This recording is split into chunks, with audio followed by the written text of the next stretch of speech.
focus at any time is cybersecurity. That's why we have Rebecca Herold in studio with us. She is known as the privacy professor. And we're just going to jump right in here, Rebecca, because we've heard about all these hacking deals that have been going on. The Russian hackers have been coming in. And there's also reports about the fact that unless you catch somebody hacking your system, hacking your network, you're not going to be able to get them.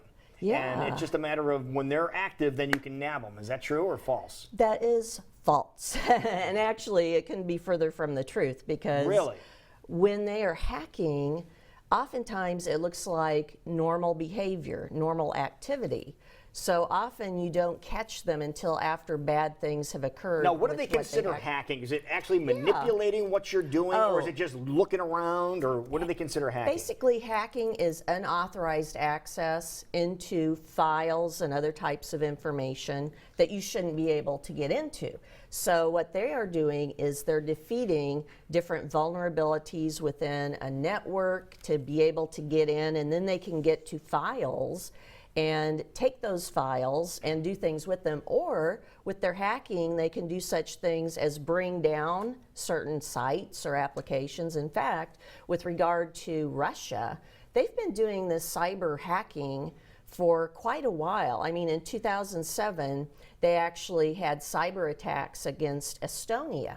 And they brought down their parliament site, they brought down some of their banking sites, and then in 2008, they were at war with Georgia, and they actually attacked, through cyber attacks, their president there and brought down that site and a lot of their other government sites. So cyber warfare and cyber attacks is not new. It's been going on through the internet for at least 10 years and probably more, but even before that. So do they leave a mark, or how are they able to trace that back to like the Russians, so to speak? Right, yeah. So being able to do this cyber forensics is actually huge business. I mean, there are thousands of forensics experts that do this type of analysis in the US alone. In fact, one of my clients is based in Italy, and that's all they do is cyber forensics to track down hacking. And so what they look at are such things as the logs to see what time people came into the network, what time they accessed different types of data. They look at the IP addresses they came from, and so they can either sometimes spoof them to make it look like they're coming from a certain area, because those IP addresses tell you a lot. They can tell you the area from which the attacker or the person in the network is coming from. And they can also tell you such things as the types of systems within this forensics. You can also tell the types of systems that are coming in. But those can be falsified though, right? They can be falsified, but those who do cyber forensics are very good at identifying and peeling back the layers of the onion, if you will. So they peel back the layers of the network onion to say, okay, well, we know this and we know this, and they gather all of the different pieces of digital crumbs that are left behind, and then they analyze that, and through that analysis they can often determine who is doing the hacking and know, for instance, such as our intelligence agencies, that it was Russia, because they've been looking at this hacking for many years. And so there's certain characteristics. You know how sometimes when certain people have different types of characteristics, you hear them say a catchphrase, or you know they have certain habits they do. Well, the same thing goes for Russia and other nations that are doing nation-state hacking. They have certain characteristics. They use certain phrases. If they look and they see that certain phrases are being left on websites or in the trail that is being left digitally, that, oh, you know, this is something that looks like, you've heard of Fancy Bear, we talked about that. Well, that's a Russian hacking group. So when they start seeing these different phrases and where people use those phrases, and also the timing of the different hacking, within network systems, you can tell what time people were in and doing different types of activity. And if you look at that time and see what time it is in other locations where it looks like it's coming from, then you can say, oh, somebody was awake during this time. This is when they are doing a lot of other types of activity. Yeah, so, it's really not just one thing. You're right, because they can spoof an IP address or route their activity through other types of smart devices. We talked about that too, how your refrigerator could become an unknowing pathway. New smart devices that are coming out all the time. Yeah, and so if you don't put a password that's really strong on there, or if you leave the default, they can use your device as a pathway. So that's something that digital forensics looks at. And in fact, it's growing, as your spot earlier shows. In the US, we need a lot more people to do this. But as far as cyber warfare, if you will, it's going on throughout the entire world. So right now, the US is ranked #1 with regard to cyber warfare. But what does that mean? Like we've been hacked the most, or we're just most aware? No, with regard to doing cyber warfare, we are developing, like your spot showed earlier, we're developing the ability to not only be able to defend against these things and do forensics, but we also have the ability to go out ourselves and gather intelligence. In other words, attack. Yeah, so we can attack or even gather intelligence. So through our cyber warfare capabilities, what we can do is we can go out and say, okay, we think that the Russians or China is hacking us.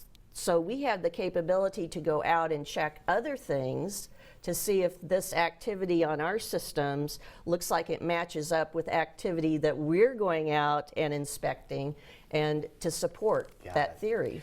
So, yeah. Let's talk about protecting ourselves. Yes. Obviously, we're very grateful our country is doing something about this. And it's funny, even if you pick up the Des Moines Register today, they in their tech area, they have take 3 simple steps to boost your safety online. So everyone's having this conversation, and it's stuff you've been preaching on our program for quite some time. And I know you'll give us some great advice this morning. But passwords, check if your info has been stolen by certain websites, which you've given us, and encrypting messages. 3 things you've talked about many times. Is that still the top 3 that you would tell us this morning? Those are very important, especially the encryption, because look at the data that was collected, and it's important too to know that through different types of propaganda, oftentimes other nation states will take what they get and modify it and then put it out there. So how do you stop that? Well, if you strongly encrypt the data to begin with, and they do get into your system, then they can't have anything to work with. It's going to be worthless. It's going to be worthless. And how do you encrypt a message?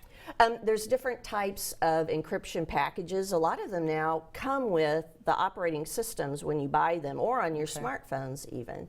But you have to encrypt in different ways. So you encrypt in storage, and that's what we need to do more of throughout not only our government, but all of our businesses of every size, and also we with our own smartphones and our own laptops. So you need to use a very strong encryption, and at the end you can come to my website and I'll point out some of those. But if you use weak encryption, people can crack those pretty easily. So you need to make sure it's like an Ovaltine code that doesn't really work. Yeah. You don't want to do that. But one thing that wasn't mentioned there that everybody needs to do, every business, every government agency, and they don't do it enough, and I think it could have stopped a lot of these hacks from happening, is do regular risk assessments. And basically a risk assessment is when you go out and you look at your system and you try to find where the vulnerabilities are. And when you find them, then you can plug the vulnerabilities, and it will stop the different hacking from occurring. A lot of times, like from Russia and also China. China's rated #2 in cyber warfare, by the way. Russia's #3. But a lot of times what they'll do is they'll just go out and find people who have not kept their systems updated with security patches, or passwords is one of the biggest thing, not changing defaults or not putting passwords on there.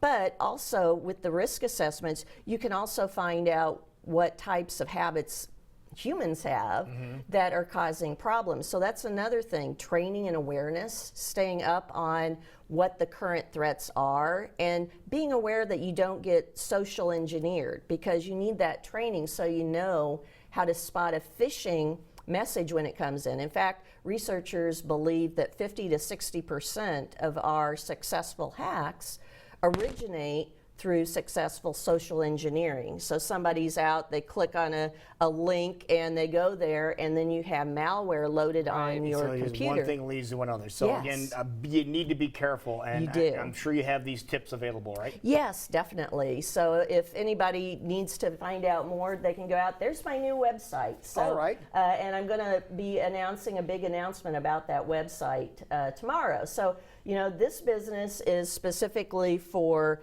organizations, businesses, and so on, from the one person all the way up to, we have some clients that have tens of thousands of employees. But we will definitely have information also free to the general public. And in fact, I'm planning for later this month, for what's called Data Privacy Day, I'm going to put out a video to help the general public know some of these things to, you know, protect themselves. Wonderful. So Well, thank they you for don't need it. continuing to remind us of things we need to Sure. do to make sure we're staying safe with our devices. Okay, Thank you. Want to follow Rebecca on Twitter? Privacy Prof is the way to do it. You can ask her questions, and she does answer them, which is really a nice change of pace for people in your position.